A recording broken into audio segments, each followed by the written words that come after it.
Lisa Morgan stood at the front of her classroom, aboard the Horizon Academy, and watched her students settle into their seats for another lesson on tactical theory.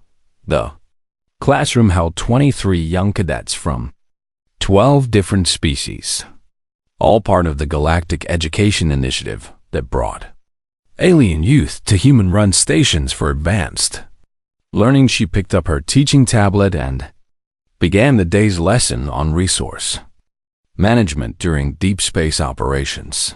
Today we will discuss how to maintain life support when primary systems fail, Lisa said. Her voice calm and steady. The students looked bored, treating this as just another theoretical exercise that would never matter in real life. Volrin, a tall insectoid student with 4 arms, clicked his mandibles in what Lisa had learned was their species' version of a cycale. The crystalline being who sat near the window reflected the station lights through his transparent body, but paid little attention to the lesson's small furry Myra, barely 3 feet tall, played with her datapad under the desk. "Miss Morgan, when would we ever need this?"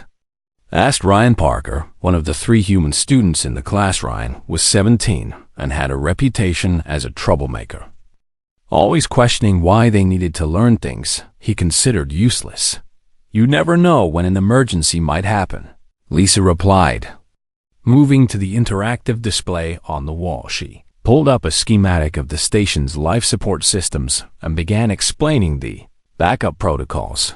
That was when the alarm sounded. The sharp, piercing wail cut through the classroom and made every student jump in their seats. Red emergency lights began flashing along the ceiling. Lisa's training kicked in immediately. She had been a logistics officer in Earth's defense forces before becoming a teacher. "Everyone stay calm," she said, raising her voice to be heard over the alarm. The intercom crackled to life and the station commander's voice came through, tight with urgency. "All personnel, we are under attack by unknown hostile forces. Senior staff report to defensive positions immediately. All others shelter in place." The transmission cut off mid-sentence. Elisa felt her heart rate increase, but kept her expression neutral as 23 pairs of eyes turned to look at her. Some of the alien students began making distress sounds in their native languages. "Miss Morgan, what do we do?" Myra asked, her large eyes wide with fear. Before Lisa could answer, the lights flickered and went out completely. Emergency lighting kicked in after 3 seconds, bathing everything in dim red. The communication panel on the wall sparked and went dark. Lisa walked quickly to the door and tried the intercom. Nothing. They were cut off from the rest of the station through the classroom's observation window. Lisa could see explosions in the distance, bright flashes against the black of space. The station shuddered as something impacted the outer hull. Several students screamed. "Listen to me," Lisa said, her voice cutting through the panic. Every student looked at her. "We are going to get through this, but you need to follow my instructions exactly. Do you understand?" Some nodded, others just stared. "I need verbal confirmation from each of you, one by one." The students responded with yes or the equivalent in their languages. Lisa's mind raced through everything she knew about the station's layout, from the mandatory emergency drills all staff had to complete. This section of the academy had 4 classrooms, 2 storage areas, and access to a maintenance corridor if the main command center was under attack. Her section might be overlooked by whoever was attacking, or they might be heading this way next. "Ryan, Velrin, come with me," Lisa commanded. She moved to the storage locker at the back of the classroom and pulled out the emergency supplies. Every room was required to have oxygen masks, first aid kits, emergency rations, and basic tools.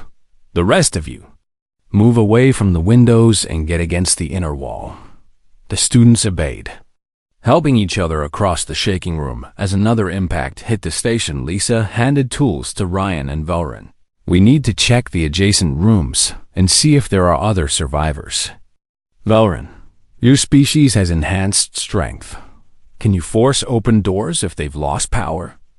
The insectoid student straightened his forearms and nodded. I can do this. Good. Ryan, you're with me. Everyone else. Kale is in charge until we return. The crystalline being looked startled. Me? But I do not know.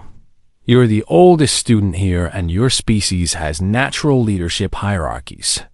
Keep everyone calm and away from the windows.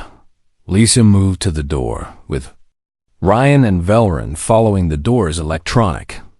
Lock was dead, but there was a manual release. She pulled the lever and the door slid open with a grinding sound. The corridor outside was empty and filled with red emergency lighting smoke. Drifted from somewhere down the hall, Lisa could hear distant sounds of weapons fire and explosions. They moved quickly to the next classroom. The door was sealed, and the window showed darkness inside. Velrin, can you open it? The insectoid student gripped the door's edges with his powerful limbs and pulled. The metal groaned, and then the door slid open. Halfway inside, they found another teacher. An elderly Corthan male named Duvek. Huddled under his desk was 6 students. Lisa Morgan? Duvek said, his voice shaking. Come with us. We're establishing a safe zone in my classroom, but the protocols say to shelter in place. The protocols assumed we would have communication with command. We don't, so we adapt. Bring your students. They cleared 2 more classrooms and found 15 more students and 2 teachers. One teacher, a young Velkan female named Soren, was crying and couldn't make decisions. The other, a human male named Greg Walsh, looked relieved to see Lisa. Thank God someone knows what to do. Greg said. Lisa led the growing group back toward her classroom. As they moved through the corridor, she noticed the air had a strange smell. The atmosphere recyclers are damaged, she said. We need to seal off this section before we lose more air. They reached her classroom and Lisa immediately began organizing everyone inside. Velrin, I need you and any other strong species to start sealing the blast doors between this section and the damaged areas. How do we do that without power? Ryan asked. Lisa pulled up her knowledge of the station's emergency systems. There are manual overrides in the maintenance corridor. The blast doors are designed to seal automatically if they detect hull breaches, but we can trigger them manually. She divided the students into teams based on their species' natural abilities. The strong ones went with Velrin to seal doors. The small ones, like Mira, were sent into maintenance shafts to check for damage and retrieve supplies. The ones with technical skills helped Greg Walsh trying to restore communication. Kale and his crystalline species could conduct electricity through their bodies. Lisa had them work on redistributing power from damaged sections to life support too.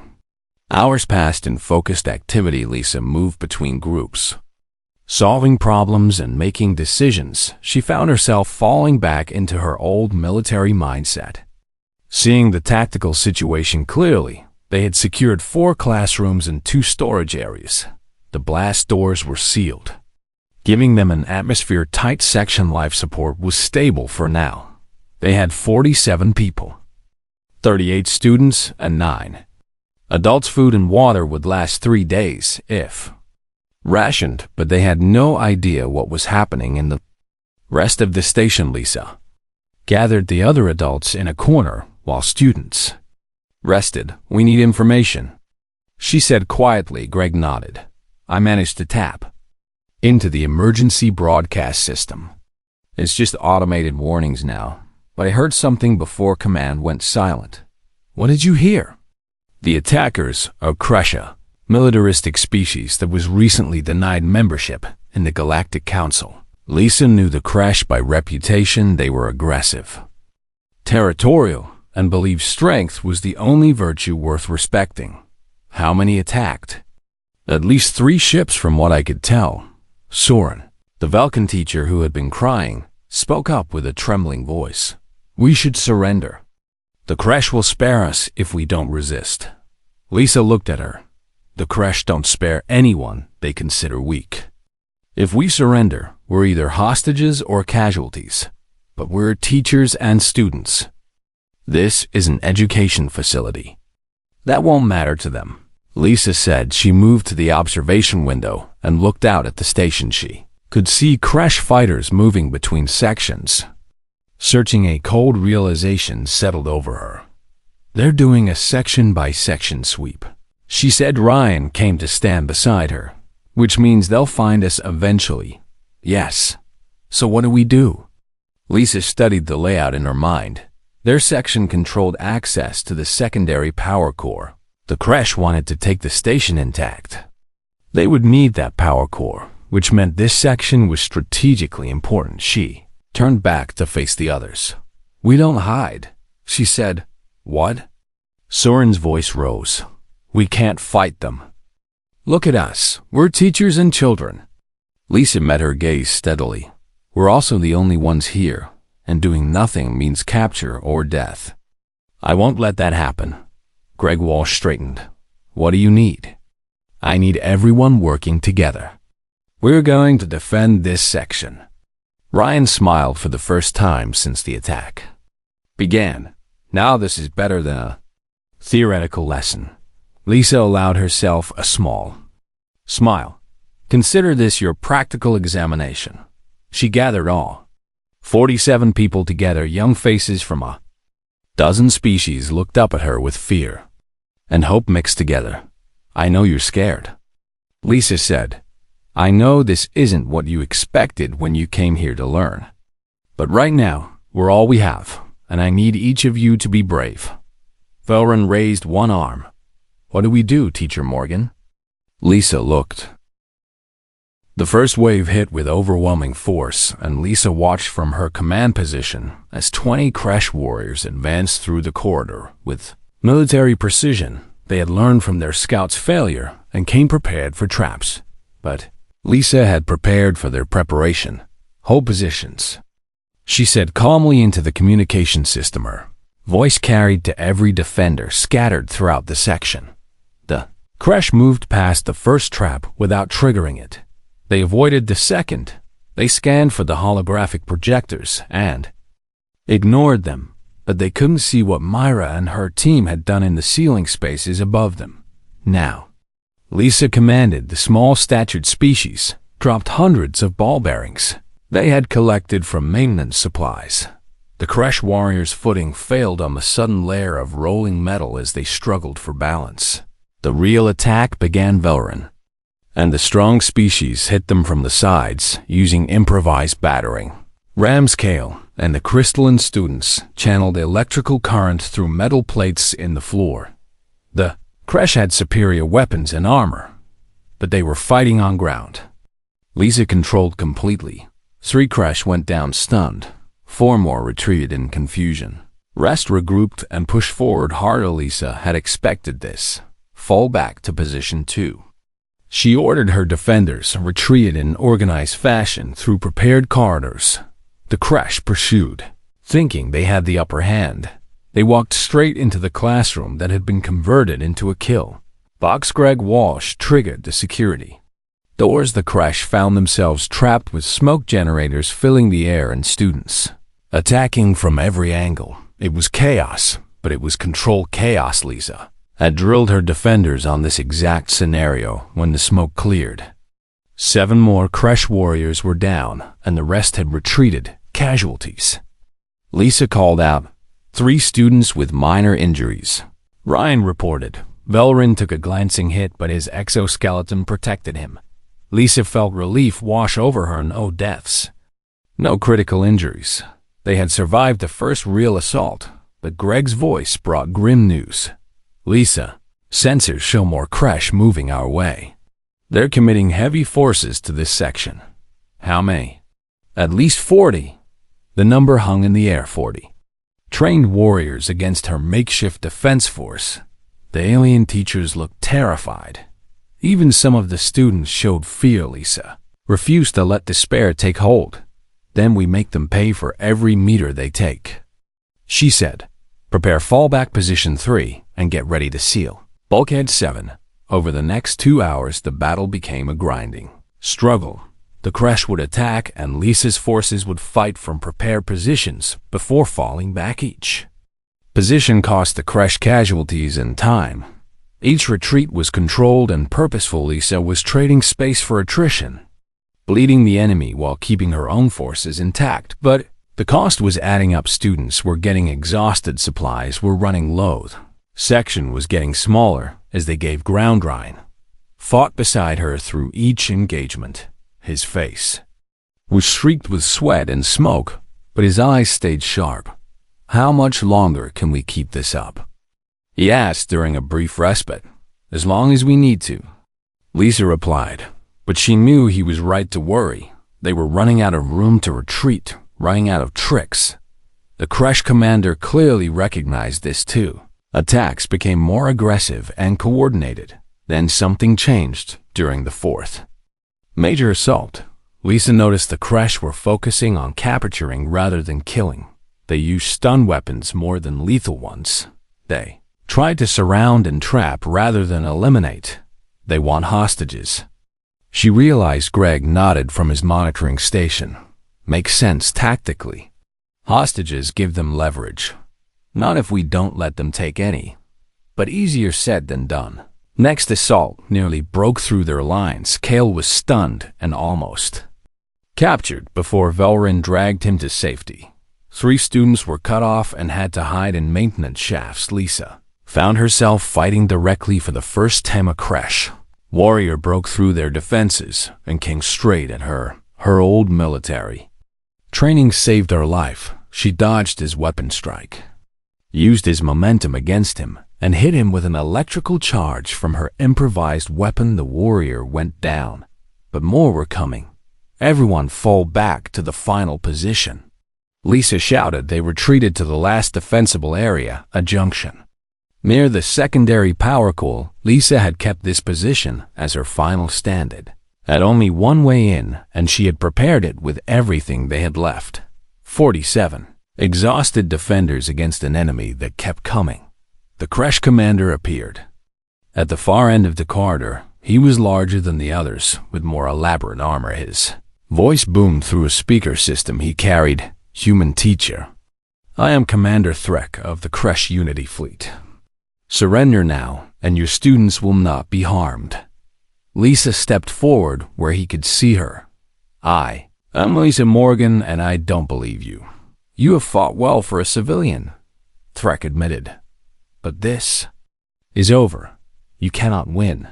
Winning isn't the point anymore," Lisa said. "The point is making sure you lose more than you gain." Pointless defiance, very human. Stubborn resistance, also very human. Threk made a gesture, and his warriors raised their weapons. Last chance to surrender. Lisa looked back at her students, young faces from 12 species. Trusting her with their lives, she had kept her promise so far. No deaths. Everyone's still together, but she was out of tricks and out of room then. Mira whispered something that changed everything. "Teacher, the power core, we could overload it." Lisa's mind raced. The secondary power core was right behind their position. If it overloaded, the explosion would destroy this entire section, and the crash ship docked at the station was close enough to be caught in the blasted. Would kill them all, but it would also devastate the crash forces. A final gambit, mutually assured destruction. "Can it be done?" Lisa whispered back. Greg checked his technical displays. "Yes, but it's irreversible once started. We'd have about 10 minutes before critical failure. 10 minutes enough. Time to evacuate through the maintenance shafts if she sent people now, but not enough time to save everyone unless the crash didn't know she had an escape route." Lisa made her decision. She opened a communication channel to Threk. "Commander, I have a proposal. I don't negotiate with civilians." "Then you're about to lose your ship." That got his attention. "Explain." "I'm prepared to overload the secondary power core. The explosion will destroy your docked vessel and kill everyone in this section. That includes me and these students." Threk laughed. "You're bluffing. No human would sacrifice children." Lisa walked to the power core access panel, where Threk could see her. She entered the override codes that Greg had found in the system. The core began to hum with building energy warning lights flashed throughout the section. "Does this look like a bluff?" Lisa asked. The laughter stopped. "You're insane. I'm human." Lisa corrected. "We have a saying, give me liberty or give me death." "We meant it then, and I mean it now." She watched Threk's body language change. Was actually considering the possibility that she would do it. You would kill yourself and all these young beings rather than surrender? I would prevent you from using them as hostages and weapons against the rest of the galaxy. Yes.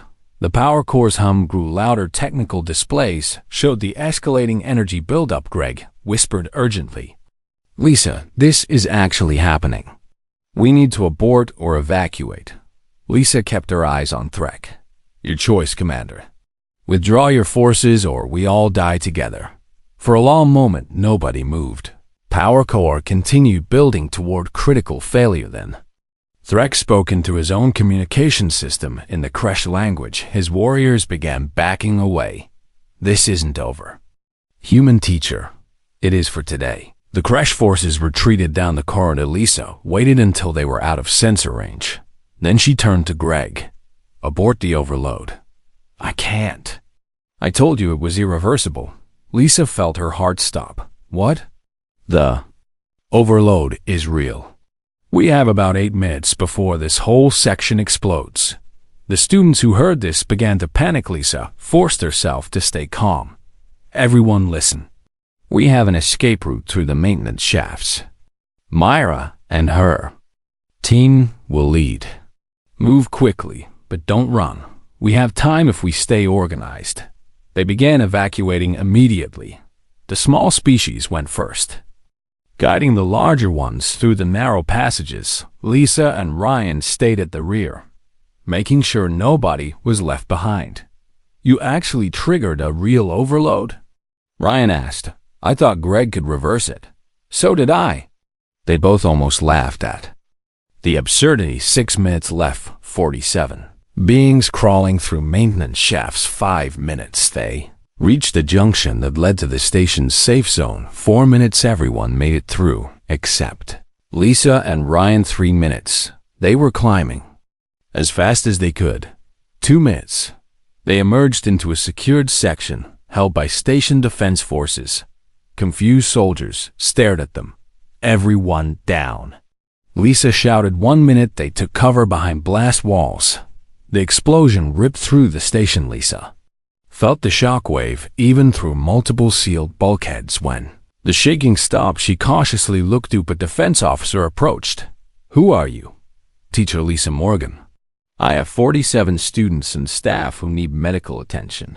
You're the one who held the secondary core junction? How did you? The Kresh have been screaming about you on all frequencies. Some human teacher who went crazy and blew up half the station." Ryan grinned despite his exhaustion. "She's not crazy. She's just really serious about protecting her students." Medical teams arrived to check everyone. All 47 had survived with only minor injuries. Lisa woke in the medical bay 3 days after the battle ended, and her first thought was to check on her students. She tried to sit up, but her body protested with dozens of small pains. "Easy there," a familiar voice said. Ryan Parker sat in a chair beside her bed, looking cleaner and more rested than the last time she had seen him. "Ryan, what are you doing here?" "Someone had to make sure you didn't wake up and immediately try to start teaching again." Lisa managed a weak smile. "Are the others okay?" "Everyone's fine. Valrin's exoskeleton is fully healed. Kale regenerated the cracks in the structure. Even Mira is back to scurrying through vents." "And the station?" Ryan's expression became more serious. "Kresh retreated completely. Turns out your little stunt with the power core destroyed their command ship and killed their fleet commander. Threk is dead?" "Very dead. Without him, the Kresh forces lost coordination and our reinforcements arrived to finish the job." Lisa felt a complex mix of emotions about that. She had killed before in her military service, but never so many at once. How many died? The crash lost about 300 warriors total between the fighting and the explosion. Our side lost 42 people, mostly in the first attacks before anyone organized resistance. 42 lives lost. Lisa closed her eyes and felt the weight of those deaths. Hey, Ryan said gently, none of those deaths were your fault. You saved everyone in your section and bought time for the reinforcements to arrive. Before Lisa could respond, the medical bay door opened. A group of people in military and civilian uniforms entered. Lisa recognized the station commander, Admiral Chun, along with several officials she didn't know. Miss Morgan, Admiral Chun said formally. How are you feeling? Confused mostly. What's going on? We need to discuss something important with you. The Admiral gestured, and everyone, except Ryan, was asked to leave. Ryan started to go too, but Lisa caught his hand. He stays. The Admiral looked like he wanted to argue, but nodded instead. Very well. Miss Morgan, are you aware of what happened in other sectors during the crash attack? No, I've been unconscious. The Horizon Academy was one of 6 stations attacked simultaneously by crash forces. Admiral Chun explained. All 6 were part of the Galactic Education Initiative high-value targets with minimal military protection. How many survived? The Admiral's expression darkened. 5 stations fell within hours. Thousands of casualties, including students. Lisa felt sick, and our station was the only one that successfully resisted long enough for reinforcements to arrive. How? Because of you. One of the officials stepped forward. She was human, middle-aged, with the bearing of someone used to authority. My name is Director Patricia Cole from Earth Defense Command. What happened here has caused significant ripples throughout the galaxy. I don't understand. Director Cole pulled up a holographic display. Your actions during the crisis were recorded by the station's automated surveillance systems. Those recordings have been analyzed by military tacticians from 17 different species. The display showed footage of Lisa organizing her students, setting traps, coordinating the defense. The consensus is that your tactical decisions were exceptionally sophisticated. Cole continued. You demonstrated resource management, psychological warfare, adaptive strategy, and crisis leadership at a level that exceeded most trained military officers. I just did what needed to be done. That's precisely what makes it remarkable.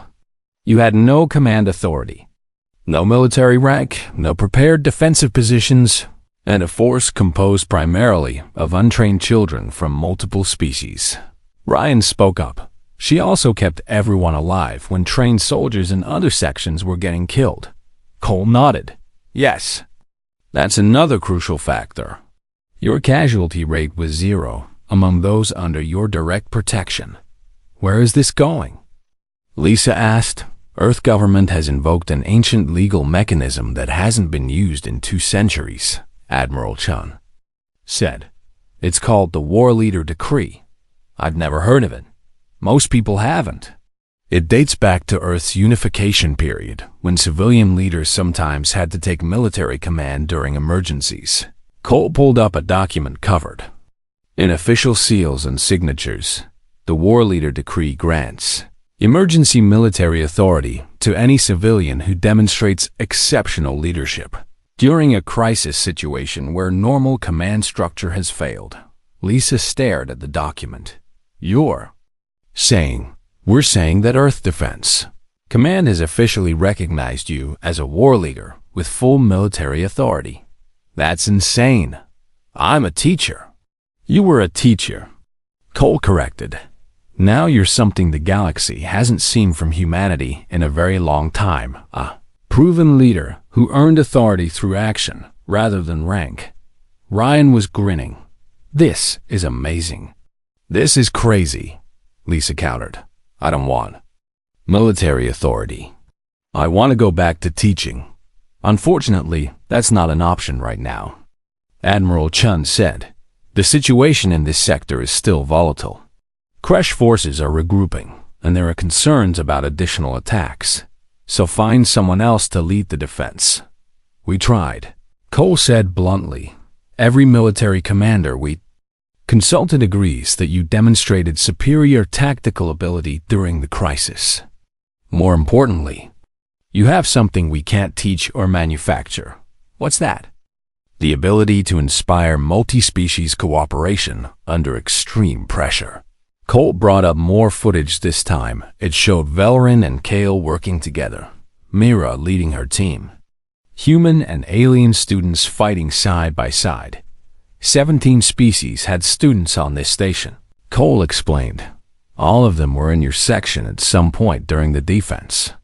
Every single one of them testified that you treated them with respect, used their unique abilities effectively, and made them feel valued. That's just good teaching. No, that's exceptional leadership. Admiral Chun said. The galactic community is paying very close attention to what happened here. Some species are frightened of humanity now, seeing you as a potential military threat. Because I defended children? Because you demonstrated that humans can turn civilians into effective warriors almost instantly. It challenges assumptions many species have about human society. Ryan leaned forward. What are the other species saying? Mixed reactions. Cole admitted. Some are impressed, others are wary. The Crash are claiming humans are barbaric for turning children into soldiers. That's rich coming from the species that attacked the school. Lisa said angrily. Agreed, the perception matters. In galactic politics, we need to control the narrative. And how do you plan to do that? By having you lead. Lisa shook her head. I'm not qualified to lead anything beyond a classroom. The students disagree. A new voice, Vulcan official, entered the medical bay. I am Ambassador Surik. I have been collecting testimony from the survivors. He pulled up a compilation of video statements one by one. Students from different species talked about Lisa's leadership. Valen described how she helped him overcome his species. Natural Fear Response Scale shed a crystalline memory recording of Lisa making tactical decisions in real time. Myra tearfully explained how Lisa made her feel brave despite being the smallest being in the group. Human students talked about her calm demeanor, and clear-thinking alien students discussed how she never treated them as lesser or foreign. Everyone agreed she had saved their lives through both tactics and belief in them. These testimonies have been sent to every major government in the galactic community. Surik explained. Your reputation is already established whether you want it or not. Lisa felt overwhelmed. What do you want from me? Director Cole sat down beside the bed. Earth needs someone to develop a new defensive doctrine, a training program that teaches civilians how to act effectively during emergencies. You want me to train more teachers to become warriors? We want you to teach everyone, military and civilian, what you demonstrated here. That leadership isn't about rank. It's about rising to meet the moment. I need time to think about this. Take all the time you need, Admiral Chun said. But understand that the galaxy has already made its decision. They see you as a war leader now. The officials left and Lisa was alone with Ryan again. This is too much. She said quietly. I just wanted to keep my students safe. And you did. Ryan replied. You kept all of us safe. But now they want me to become something I'm not. Ryan considered this. My dad used to say that people don't become leaders by choosing it. They become leaders by accepting it when circumstances demand it. When did you get so wise? I had a good teacher who showed me what real leadership looks like. Lisa looked at him. What would you do if you were in my position? I'd ask what serves the students best. Ryan said, if you refuse, someone else will develop the training program, someone who didn't live through what we experienced. And if I accept, then maybe other stations won't fall the next time someone attacks. Maybe other students will survive. Because their teachers learn from you. He had a point, Lisa. Thought about those 5 other stations that had fallen all. Those students who had died because no one knew what to do if she could prevent that from happening again. I need to see the students, she said. All of them. If I'm going to make this decision, I need to know how they feel about it. Ryan smiled. I'll arrange it. 2 hours later, Lisa stood in a large conference room. All 47 beings she had protected were there, along with their families who had arrived after the crisis. Parents from 12 species looked at her with a mixture of gratitude and something else, respect, mixed with a hint of fear. 3 hours had passed since the attack began, and Lisa Morgan moved through the secured section, checking on each defensive position. 47 survivors under her protection had transformed from panicked students and teachers into something resembling a functioning defensive Unitrion. Parker stood watch at the main corridor entrance with Velarum beside him. The human teenager held a maintenance tool that could be used as a weapon if needed, while the insectoid student's natural strength made him formidable even without weapons. Any movement? Lisa asked as she approached their position. Nothing yet, Ryan replied, but I keep hearing sounds from deeper in the station. Explosions. Weapons fire. Lisa nodded. She had been hearing the same things. Station's defense forces were clearly fighting back somewhere. But without communication, she had no way to know how the battle was going. Kale approached from behind, his crystalline body refracting the red emergency lights and the patterns on the walls. Teacher Morgan, we have completed the power redistribution. Life support should remain stable for at least 6 more hours. Good work, Lisa said. Get some rest. I need you alert for the next shift. The crystalline being hesitated. May I ask a question? Of course. Why are you so calm? My species has military training from a young age, and even we would find this situation deeply stressful. Lisa considered the question.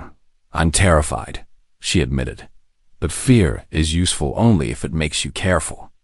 If it makes you freeze, then it's a liability. I choose to use my fear to stay sharp.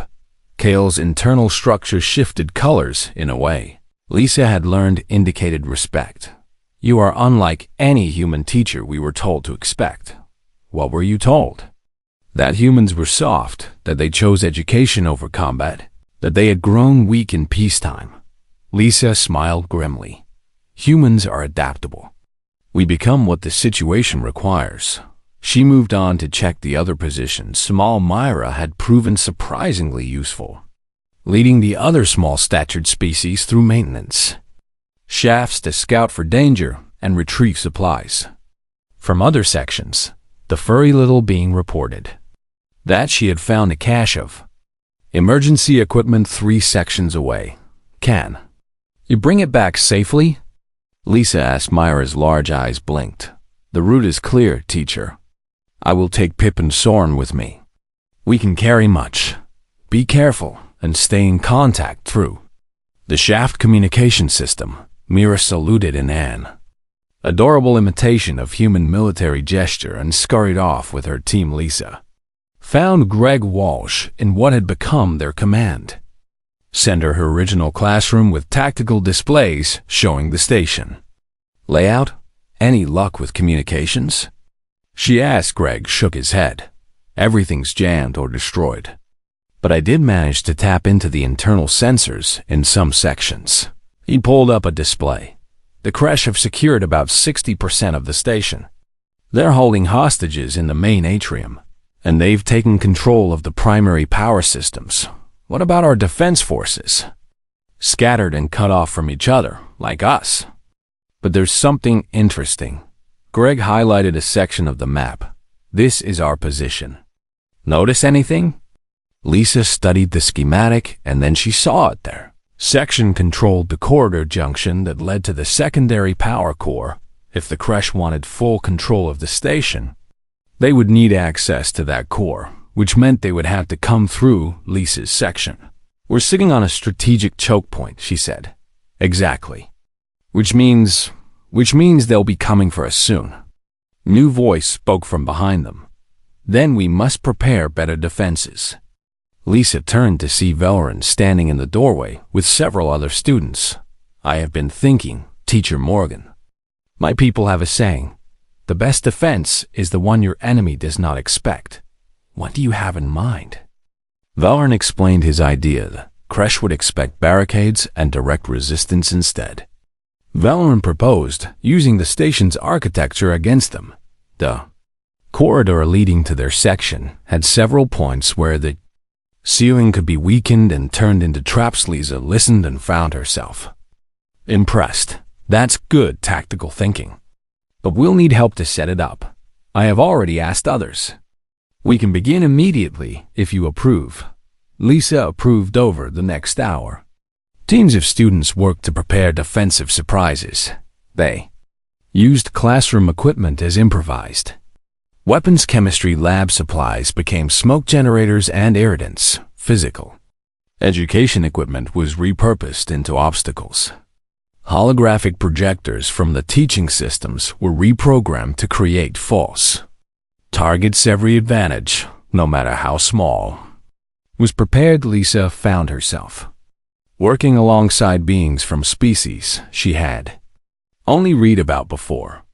Coming to the academy, she learned that Korthan males could see in complete darkness. She discovered that Velkan females could hear frequencies that human ears miss. She saw how different species could combine their natural abilities to accomplish things none could do. Alone, Ryan worked beside her the entire time, never complaining, never questioning.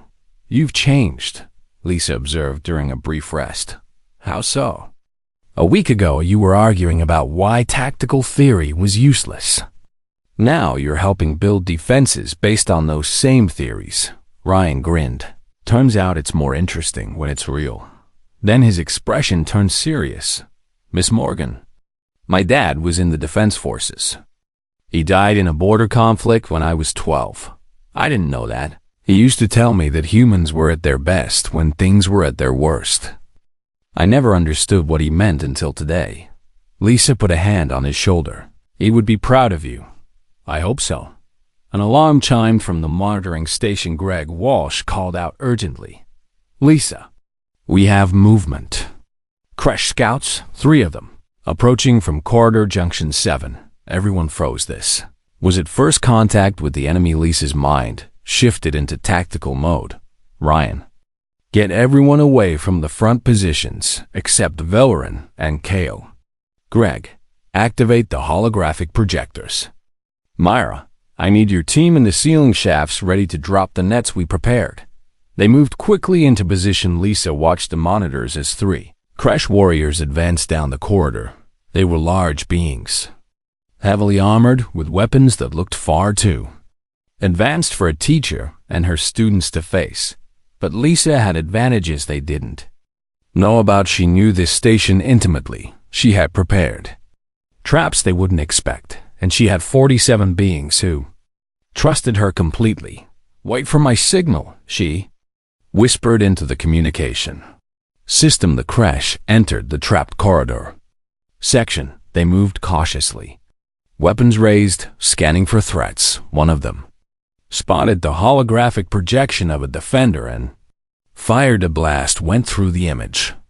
Harmlessly, the Kresh warriors realized it was a fake and pushed forward more aggressively. That was the mistake Lisa had been waiting for. Now, Mira and her team released the nets from above. The heavy material, reinforced with metal cables from maintenance supplies, dropped onto 2 of the Kresh warriors. They struggled, but the nets were designed to tangle more when pulled. Valoran triggered the ceiling collapse. Lisa had prepared. Debris rained down, separating the 3rd Kresh from his companion. Scale and 3 other crystalline students rushed forward. Their bodies could withstand weapons fire that would kill. Flesh and blood beings, they overwhelmed the separated Kresh warrior and pinned him down. The 2 netted Kresh tried to break free. Ryan and several human students hit them with electrical charges from reprogrammed power tools. Not enough to kill, but enough to stun within 90 seconds.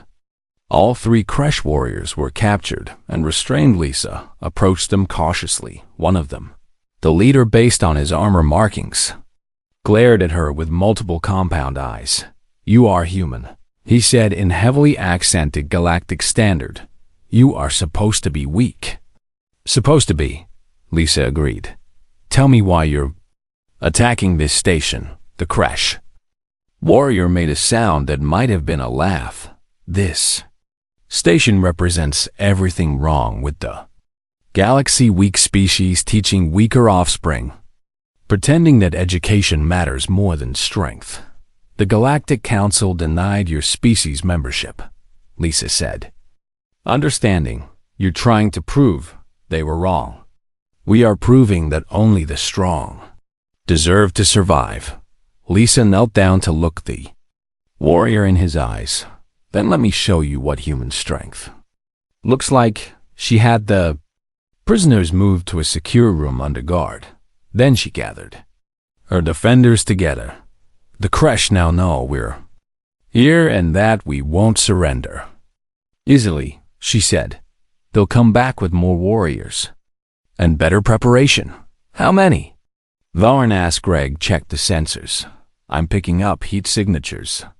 Looks like at least 20 Kresh are grouping near our section." 20 against 47 sounded better until Lisa considered that 38 of her 47 were students with no combat training. "We can't fight them head on," she said. "So we don't. We use the station against them. We make them fight on our terms in our territory." She began outlining her planet. It was risky and required perfect timing, but it was better than waiting to be overrun as the students prepared. Lisa found a quiet moment to check the emergency beacon. No response from any rescue forces. They were on their own. She looked at the faces of the beings under her protection. Young, scared, but determined. They trusted her to keep them alive. The weight of that responsibility settled on her shoulders like armor. "Teacher Morgan?" Myra approached with her large eyes, worried. "Are we going to survive this?" Lisa knelt down to the small being's level. "I'm going to do everything in my power to make sure we all survive this. Do you promise?" Lisa thought about making promises she might not be able to keep. 6 weeks after the Horizon Academy incident, Lisa Morgan stood before her first class under the new Warleader program. The classroom was different from her old teaching space, larger, more advanced, with tactical displays and simulation equipment. But the faces looking back at her were the same mixture of hope and nervousness she had seen in students for years. Except, this time, the class included military officers, defense personnel, educators, and civilians from 20 different species. Everyone wanted to learn from the human teacher who had held off on Army. Ryan Parker stood beside her as assistant instructor. He had officially enlisted in Earth Defense Command, but requested assignment to Lisa's program. Several of the Horizon Academy survivors had made similar choice. Warren was in the class. Having decided to train formally in the tactics Lisa had taught him through necessity, Kale had returned to his home world but sent regular communication, sharing crystal and memory recordings with other members of his species. Even little Myra was there, sitting in the front row with her large eyes focused intently on Lisa. "Welcome to Crisis Leadership and Adaptive Defense," Lisa began. "This program exists because of what happened at Horizon Academy, a situation where systems failed and ordinary people had to become extraordinary." She walked to the center of the room where everyone could see her. "Some of you are military trained, others are civilians. Some of you come from warrior cultures, others from peaceful societies. But you all have one thing in common. You're here because you want to be ready when crisis comes." A Kresh officer in the back raised his hand. Yes, a Kresh officer. The third same species that had attacked the academy was now sending representatives to learn from her. It was strange, but Lisa understood the logic after their defeat. The creche had realized humans represented something they hadn't anticipated. "You have a question?" Lisa asked. The creche stood. "I am Officer Dravik. I studied the recordings of your defense extensively. I must know, were you truly willing to die to prevent our victory?" The room went silent. Everyone wanted to hear her answer. "Yes," Lisa said simply, "but not because I wanted to die. Because I wanted to protect those students more than I wanted to survive. That is incomprehensible to my species." Dravik admitted, "Creche doctrine says survival is the highest priority. Human doctrine says some things are worth dying for." Lisa replied, "Protecting children is one of them." She pulled up the first tactical scenario on the display. "But this program isn't about dying heroically. It's about surviving intelligently. Let me show you the first principle of crisis leadership, understanding your assets, over the next hours." Lisa walked them through the same process she had used during the real crisis, assessing available resources, identifying individual strengths, recognizing environmental advantages. The students were surprised by how practical it all was. "I thought this would be about combat tactics," one human officer said. "Combat is 10% of crisis management." Lisa explained, "The other 90% is logistics, psychology, communication, and adaptation." She had them work through scenarios in mixed teams. A station loses life support. What do you do? An enemy force cuts off your communication. How do you coordinate? Your group includes children from different species. How do you protect them while maintaining defense? Every scenario was based on real situations from the Horizon Academy battle. Valera excelled at the exercises, his experience giving him insight that even military-trained students lacked. Myra surprised everyone by solving a logistics problem that had stumped officers. Twice her size, Ryan coordinated teams with natural ease, having learned from watching Lisa at the end of the first day. Director Cole visited to observe. "How's it going?" she asked quietly while students took a break. "They're learning," Lisa said, "but some of them are too focused on tactics and not enough on people. That's why you're teaching this and not a military academy." "I'm still not sure I'm the right person for this job," Cole smiled. "Lisa, you turned a classroom of scared children into an effective defensive force. If that doesn't qualify you to teach crisis leadership, nothing does." During the break, several students approached Lisa with questions. A Vulcan teacher wanted to know how to keep students calm during emergencies. A human security officer asked about improvised weapons. A crystalline strategist requested permission to share Lisa's teaching methods with her government teach. Question reminded Lisa why this program mattered. The galaxy had been complacent, assuming that education and military were separate spheres. Horizon Academy proved that assumption wrong. When crisis comes, everyone becomes a defender. Better to be prepared. The next weeks brought new challenges. Some military officers resisted taking orders from a civilian.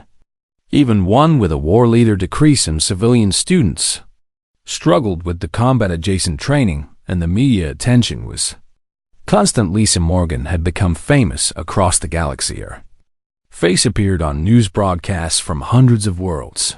Some called her a hero. Others called her a symbol of human militarism. The creche officially apologized for the attack and offered reparations. Their government sent representatives to negotiate better relations with humanity. Ambassador Sorek told Lisa that her defense had changed how the full Easter galaxy viewed humans. Before Horizon Academy, many species saw humans as clever but soft, he explained. Now they understand that humans are adaptable, capable of becoming whatever the situation requires. Is that a good thing? Lisa asked. For human security? Absolutely. For galactic stability? Time will tell. Lisa worried about that. She didn't want to be responsible for making the galaxy fear humanity, but Director Cole had a different perspective. Fear isn't always bad if it prevents aggression, she said. The creche attacked because they thought humans were weak. They won't make that mistake again, and neither will anyone else. 3 months into the program, Lisa received a special visitor. Admiral Chun arrived with someone Lisa never expected to see again, Commander Threk, except he wasn't dead. Threk survived? Lisa asked in shock. Barely. The crash commander rumbled. Your explosion destroyed my ship and killed most of my command staff. I was in an armored section that shielded me. Then why are you here? To understand. Threk sat down heavily. I have studied every recording of the battle. I have analyzed every decision you made. And I cannot comprehend how a human teacher defeated a trained military force. I didn't defeat you through superior strength, Lisa said. I defeated you by using everything available to me environment. Psychology, sacrifice. You were willing to die. Yes. Why? Lisa thought about how to explain it. My species has a concept called standing your ground. It means choosing your principles over your safety. That is weakness in crash culture.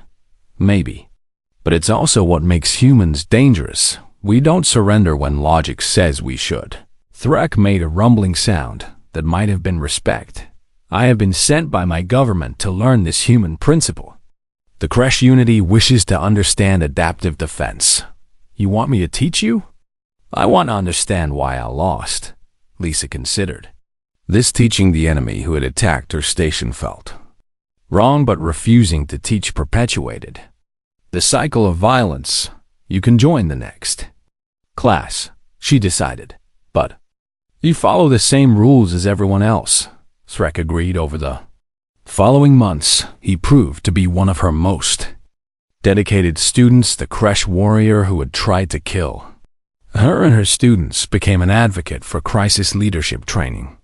Across the galaxy, it was strange, but also hopeful. If enemies could learn together, maybe the galaxy could avoid future conflicts. The program expanded rapidly. More species sent representatives. More stations requested training. Earth Defense Command established training facilities.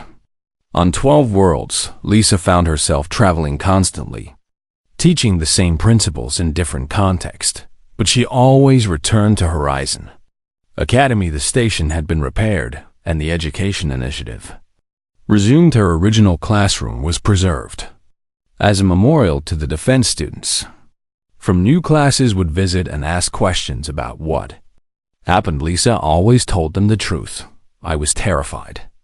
I didn't know if we would survive. But I had to try because those students trusted me. 1 year after the attack, Lisa stood in that memorial classroom. Ryan was there. Now a full instructor in the program, Vurin had become a liaison between human and insectoid defense forces scales. Memory recordings were used in training programs. Across the galaxy, Myra was studying to become a teacher herself, wanting to inspire others the way Lisa had inspired her. Do you ever regret accepting the Warleader decree? Ryan asked. Lisa thought about it. Sometimes I miss simple teaching. No weapons, no tactics, just knowledge and curiosity. But this matters more. The students I teach now might save thousands of lives someday. Like you saved us. I didn't save you alone. We saved each other. A group of new students arrived for a tour. They looked at the memorial displays, showing the improvised defenses and tactical positions. One student, a young human girl, asked, "Were you scared?" "Terrified," Lisa admitted. "Then how did you keep fighting?" "Because fear is just information. It tells you something is dangerous, but it doesn't have to control you. I chose to be scared and brave at the same time." The girl nodded thoughtfully after the tour ended. Lisa and Ryan walked through the station. It was bustling with life again, students laughing, teachers instructing, the normal rhythm of education. "You know what I realized?" Lisa said. "What?" "Teaching and leading aren't different things. Both are about